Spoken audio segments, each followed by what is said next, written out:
9వ తారీఖు కల్లా ఏదో ఒక ఖచ్చితమైన దృఢమైన నిర్ణయం తీసుకునే అవకాశం ఉంది కూడా చెప్తున్నారు. సో ఇప్పుడున్న ఈ ఉద్రిక్తల నేపథ్యంలో ఎలాంటి పరిణామాలు చోటు చేసుకుంటాయనేది మాత్రం అటు పాకిస్తాన్ లో అయితే నిజంగా వాళ్ళంతా కూడా భయంతో వణికిపోతున్న పరిస్థితి. భారత్ ఏ నిర్ణయం తీసుకుంటుందో ఎప్పుడేం చేయబోతున్నా అనేది.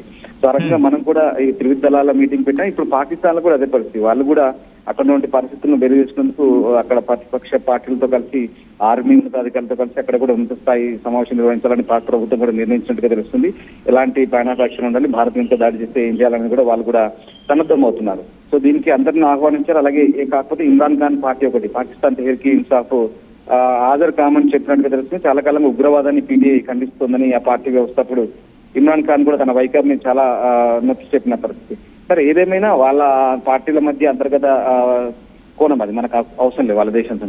కానీ ఇప్పుడున్న పరిస్థితుల్లో భారత్ పాకిస్తాన్ మధ్య ఉద్రిక్తతలు పెరుగుతున్న నేపథ్యంలో ఖచ్చితంగా పాకిస్తాన్ కు అవసరంగానే భావించి బహుశా తుర్కీని బతిమాలి తీసుకొచ్చింది అనుకుని మనం భావించాలి. ఒకవేళ అది ఇక్కడే తిష్టవేసి కనుక ఉంటే కనుక ఖచ్చితంగా ఇది యుద్ధ సన్నాహాలకు మనం చేసిన యుద్ధ సన్నాహాలకు లేకపోతే మనం ప్రారంభించేటువంటి యుద్ధానికి వ్యతిరేకంగానే ఇప్పుడు మనకు అది వ్యతిరేకంగా. కానీ ఇక్కడ ఆఖరి క్షణంలో అయినా టర్కీ ఆలోచించే అవకాశం ఉంది. ఎందుకంటే వాళ్ళకి భూకంపం వచ్చినప్పుడు ఆదుకుంది భారతదేశం. ఎటువంటి ఇంకొక సెకండ్ థాట్ లేకుండా ముందుకు వచ్చి ఆదుకుంది భారతదేశం. సో గుడ్ విల్ జెస్చర్ కావచ్చు, కైండ్ జెస్చర్ కావచ్చు, ఏమైనా చూపించే అవకాశం కనిపిస్తుందా టర్కీ? బహుశా మీరు అన్నట్టుగా పాత సంబంధమో లేకపోతే పాత బంధాలు ఇంకా కంటిన్యూ అవుతున్నాయి కాబట్టి గుడ్ విల్ జెస్చర్లో వాళ్ళు వెళ్ళి ఉండొచ్చు. కానీ ఇప్పుడు కనుక ఒకవేళ యుద్ధం లాంటి పరిస్థితులు వస్తే ఇదే గుడ్ విల్ జెస్చర్ టర్కీ చూపించే అవకాశం ఉందా, లేకపోతే ఇద్దరికి సమదూరం పాటించే అవకాశం ఉందా? మన భూకంపం నేపథ్యంలో కాస్త మనం సాయం అందించాం కాబట్టి ఆ కోణంలో ఆలోచించే అవకాశం కనిపిస్తుందా టర్కీ? ఇప్పుడున్న పరిస్థితుల్లో టర్కీ అంత సాహసం చేయకపోయిండొచ్చు. ఎందుకంటే భారత్ కు వ్యతిరేకంగా టర్కీ పనిచేస్తుందని మనం చెప్పలేం ఖచ్చితంగా. ఎందుకంటే ఇప్పుడు కొంత తుర్కీకి భారత్ మధ్య కొంత సంబంధాలు కూడా మెరుగుపడుతున్నాయి. అటు వాణిజ్య పరంగా కానీ టూరిజం పరంగా కానీ మనం కొంత వాళ్ళతో మంచి సంబంధాలు నెరుపుతున్నాము. బాగానే ఉంది. అంటే కొన్ని అంతర్జాతీయ వేదికల్లో కాశ్మీర్ కు అనుకూలంగా, అంటే పాకిస్తాన్ కు అనుకూలంగా కాశ్మీర్ అంశంలో తుర్కీ బహిరంగంగానే బాహటంగానే వాళ్ళకి సపోర్ట్ చేస్తున్న పరిస్థితి, యుఎన్ లో కూడా వాళ్ళను సపోర్ట్ చేస్తున్న పరిస్థితి. కానీ ఇప్పుడున్న పరిస్థితులు అంటే మీరు చెప్తున్నట్టుగా దోస్తీ పేరుతో మనం 2023లో వచ్చినటువంటి భారీ భూకంపానికి సంబంధించి మనం అప్పుడు చాలా విపరీతమైన సహాయం చేశాం. మన ఎన్డీఆర్ఎఫ్ బృందాలు వెళ్ళాయి, మన దగ్గర నుంచి విపరీతమైన సామాగ్రి వెళ్ళింది, మన ఆర్మీ వెళ్ళింది, ఎన్డీఆర్ఎఫ్ వెళ్ళింది. సోషల్ మీడియాలో చాలా చూసాం మనం వీడియోలు. తుర్కీకి ఎంత సహాయం చేయాలో ఎంత చేయాలో చేశాం, మనం దగ్గరుండి చేసాం. వాళ్ళు కోలుకునే వరకు కూడా చాలా సహాయం చేశాం. కానీ మరి ఆ సహాయాన్ని విస్మరించి వాళ్ళ తుర్కీ కనుక నిజంగా భారత్ పై పాకిస్తాన్ కు ఒకవేళ యుద్ధాల్లో పాల్గొంటే అవకాశం వస్తే కనుక భారత్ కు వ్యతిరేకంగా పాకిస్తాన్ కు సహకరించాలనుకుంటే కనుక అది నిజంగా అది ఒక రకమైనటువంటి ధైర్యంతో కూడుకున్న స్టెప్ అనుకోవాలి. ఇప్పుడున్న పరిస్థితిలో భారత్ కు వ్యతిరేకంగా టర్కీ వెళ్తుందని మనం ఖచ్చితంగా చెప్పలేం. ఇప్పుడున్నటువంటి పరిస్థితుల నేపథ్యంలో మనం ఏ రకమైన దౌత్య వాణిజ్య సంబంధాలు మనకు దెబ్బతినే అవకాశం ఉంది. అలాగే మనకు కూడా కొంత టర్కీతో చాలా రోజుల నుంచి అనుబంధం ఉంది. బట్ అది పక్కన పెట్టి ఒకవేళ వాళ్ళు ఇంకా దగ్గర దోస్తాను ఉంది కాబట్టి చెప్పలే ఆ విషయాలు. కానీ ఇప్పటికిప్పుడు తుర్కీ వైపు నుంచి కూడా ఎలాంటి సమాచారం లేదు. కేవలం పాకిస్తాన్ నేవీ నుంచి వచ్చినటువంటి ప్రెస్ నోటు వాళ్ళిద్దరి మధ్య ఆ నౌకాయానానికి సంబంధించి మ్యారిటల్ సంబంధించినటువంటి రిలేషన్స్ మేము బిల్డ్ చేసుకుంటున్నాం. దానికి సంబంధించినటువంటి రొటీన్ చర్యల్లో భాగంగానే ఇది వచ్చినట్టుగా చెప్తున్నారు. కానీ వాటెవర్ ఇది అంటే భూయకడ అనేది దానికి ఉన్న ప్రత్యేకత నేపథ్యం మనం ఇవన్నీ అంచనాలకు రావాల్సి వస్తుంది. సో వాటెవర్ మీరు అంటున్నట్టుగా ఒకవేళ అది కంటిన్యూగా కరాచీ పోర్ట్ లోనే తిష్ట వేసి ఉంటే కనుక, ఇంకా కంటిన్యూ అవుతుంటే కనుక, మనం యుద్ధ సన్నాహాలు చేయబోతుంటే కనుక అది వాళ్ళకు సహకరిస్తే మాత్రం మనం ఇంకా అలాగే భావించాల్సి ఉంటుంది.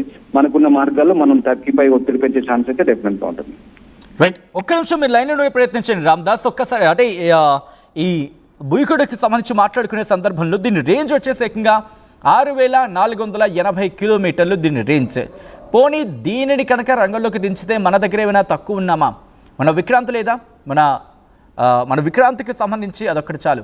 విక్రమాదిత్య మన దగ్గర ఉన్న మన ఇండిజీనియస్కి సంబంధించి మాట్లాడుకునే సందర్భంలో బహుశా ఇక్కడ పశ్చిమ దేశాలకు సంబంధించి ఇందాక ఒక కామెంట్ కూడా రావడం జరిగింది. పశ్చిమ దేశాలు నమ్మడం వాళ్ళకి అక్కడ ఏమైనా బెనిఫిట్ ఉందంటే కనుక ఆలోచించే ప్రయత్నం జరుగుతుంది. ప్రెసెంట్ పాకిస్తాన్ విషయంలో కూడా అంటే ఒకవేళ టర్కీ కనుక మనం మాట్లాడుకుంటున్న ఈ అంశానికి సంబంధించి టీసీజీ ఈ బూయికుడాను రంగంలోకి దించితే పరిణామాలు మారే అవకాశం ఉంటుంది.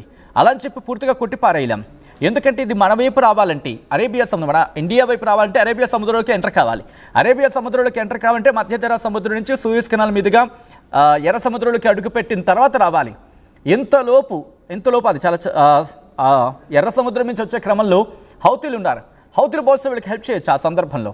కానీ అంతకన్నా ముందు ఇజ్రాయిల్ ఉంది. ఒకవేళ ఇజ్రాయిల్ కనుక గట్టిగా అక్కడ అడ్డుపడింది అనుకోండి, సరిపోయి లేదు కాదు కూడదు అనుకున్న సందర్భంలో మిగిలిన దేశాలు కూడా మనకి మద్దతుగా నిలిచాయి అనుకుందాం. ఆ క్రమంలో అప్పుడు మళ్ళీ పరిణామాలు మారే అవకాశం ఉంటుంది. ఎందుకంటే సౌదీ అరేబియా ఉంది, సౌదీ అరేబియా మనకి సపోర్ట్గా ఉంది. కాబట్టి సౌదీ అరేబియా కనుక ఒకవేళ కలగజేసుకుంటే అక్కడ టర్కీని సౌదీ అరేబియా నిలువరించగలిగినా, ఇజ్రాయెల్ నిలువరించగలిగినా, సో మనకు అక్కడైతే మాత్రం హోల్డ్ ఉండే అవకాశం ఉంటుంది. ఇంకా ఈజిప్ట్, సూడాన్ వీటిని మనం నమ్మే పరిస్థితి వాళ్ళ విషయం వాళ్ళకే తెలియాలి.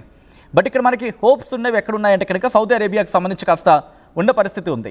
అట్ ద సేమ్ టైం అక్కడ ఇజ్రాయెల్ హోప్ గురించి మాట్లాడుతున్నాను. పూర్తిగా బేస్ అనేది మనం మాట్లాడుకోలేం. బట్ టీసీజీని కనుక నిలువరించాలంటే, టీసీజీ ఈ భూకడాను నిలువరించగలగాలంటే అదొక్కటి మార్గం. పోనీ అది దాటి అరేబియా సముద్రంలోకి ఎంటర్ అయ్యి క్వశ్చన్ మార్క్ రైజ్ అవుతుంది. జరిగిన బహుశా వారం రోజులు కూడా గట్టిగా తిరగలేదు. ఈరోజు ఏకంగా అఫీషియల్గానే మనకు కనిపిస్తోంది F512 అనేది ఆ వార్షిప్ మనకి క్లియర్ కట్గా అక్కడ కనిపిస్తోంది. సో ఇప్పుడు అక్కడికి చేరడం వెనకాల కారణం ఏమై ఉండొచ్చు అనేది కనుక గమనిస్తే పాకిస్తాన్ చెప్పుకొస్తోంది గుడ్విల్ జెస్చర్లో భాగంగానే టర్కీకి సంబంధించిన టీసీజీ బుయ్కడా F512 అనేది వచ్చింది. ఇటు పాకిస్తాన్ అలాగే టర్కీకి సంబంధించిన నేవీ అధికారులు కూర్చొని మాట్లాడుకున్నాం, స్ట్రెంత్ని బలోపేతం చేసుకుంటాం, అంటే ఇద్దరి మధ్య ఉన్న ఆ బలాన్ని మరింత బలోపేతం చేసుకునే భాగంగానే వచ్చాం తప్ప ఇంకేం కాదు అంటూ కూడా. కానీ టర్కీ ఎక్కడ అఫీషియల్గా ఎందుకు వచ్చాం, ఏ విషయం గురించి అనేది చెప్పలేదు. కానీ ఇక్కడ మనం మాట్లాడుకునే ప్రయత్నం చేస్తే కనుక ఈ టీం ఏమి ఉంటుందంటూ కూడా పెద్ద ఎత్తున ప్రస్తుతం చర్చ జరుగుతుందంటే అర్థం చేసుకోవచ్చు. ఇది 2013లో జలప్రవేశం చేయడం జరిగింది. గస్తీ కాయడంలో దీన్ని అందవేసిన చెయ్య అంటూ కూడా మాట్లాడుకుంటున్నారంటే అర్థం చేసుకోవచ్చు. ఈ క్రమంలో మీరేమనుకుంటున్నారు? టర్కీ పూర్తి స్థాయిలో మద్దతు ఇచ్చే అవకాశం ఉందా? ఒక యుద్ధం లాంటి పరిస్థితులు వస్తాయి. అరేబియా సముద్రంలో ఇప్పటికే మనం వాటిని అంటే పాకిస్తాన్ నౌకలకు సంబంధించి అడ్డుకట్ట వేసిన పరిస్థితుల్లో భారత్కి సంబంధించి ఇప్పుడు ఏం జరిగే అవకాశం ఉంది? టర్కీ సపోర్ట్ వెళ్తే పాకిస్తాన్ పరిస్థితి ఏంటి? భారత్ ఎలా ధీటుగా ఎదుర్కోగలదు? ఇంతకీ టర్కీ వెళ్దా?